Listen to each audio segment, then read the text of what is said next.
Baik, saya akan menjawab pertanyaan nomor satu, yaitu fungsi dari pengantar teknologi informasi. Yang pertama yaitu ada namanya merangkap, ya, menangkap. Menangkap atau bagi saya itu mencari, ya, menangkap, mencari.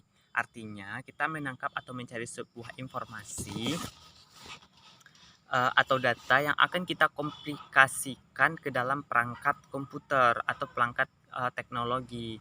Nah, di mana ini merupakan tahap awal kita supaya nih kita cari informasi, kita masukkan ke input komputer. Setelah itu ada namanya pengolahan. Nah, setelah data yang kita dapat ada namanya pengolahan. Data tersebut akan diolah oleh sama komputer tadi. Diolah, setelah diolah pasti akan namanya ada menghasilkan. Setelah kita menghasilkan, atau apa itu menghasilkan, setelah data-data yang kita hasilkan tadi akan menjadi sebuah informasi supaya apabila ada karyawan atau siapa jadi paham tentang data kita atau informasi kita ini.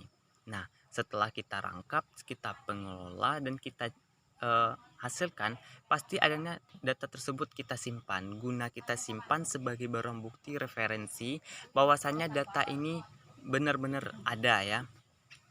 Itu. Dan setelah kita simpan, tak luput namanya mencari data itu kembali. Nah, apabila terjadi kekeliruan atau lupa, jadi kita bisa melihat atau mencari kembali data yang telah kita peroleh tadi, gitu. Selain itu, kita juga ada namanya mengirim data informasi dari teknologi jaringan supaya uh, pengirim itu paham dengan data yang kita kirim tadi. Nah, contohnya ini, seperti kita belajar di e-learning itu, ya. Di sana, Bapak di sana memberikan sebuah informasi kepada kita. Nah, pasti sebelumnya itu kita sudah dikelola sama pihak komputer atau bahasa komputer dan akan disimpan. Nah, disimpannya itu kita bisa, kalau seandainya lupa, kita bisa lihat kembali. Oh, ternyata ini mata pelajaran ini. Itu. Nomor 2, menurut pendapat saya dari tahun. Nah, nomor 2, menurut pendapat saya dari tahun ke tahun perkembangan teknologi ini semakin maju, ya, semakin maju.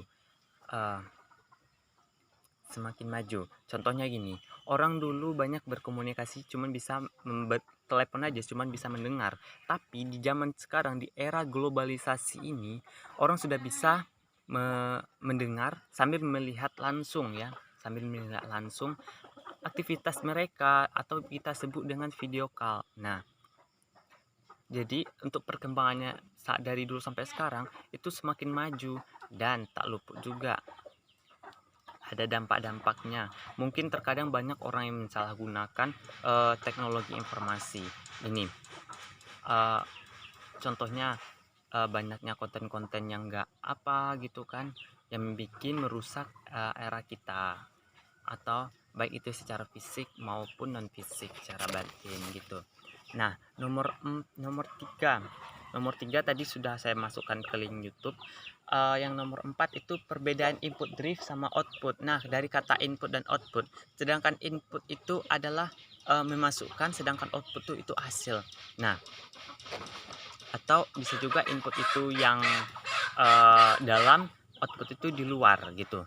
Nah, kalau untuk kata input ini merupakan bagi saya itu seperti kita memasukkan data, ya, kita yang masukkan data.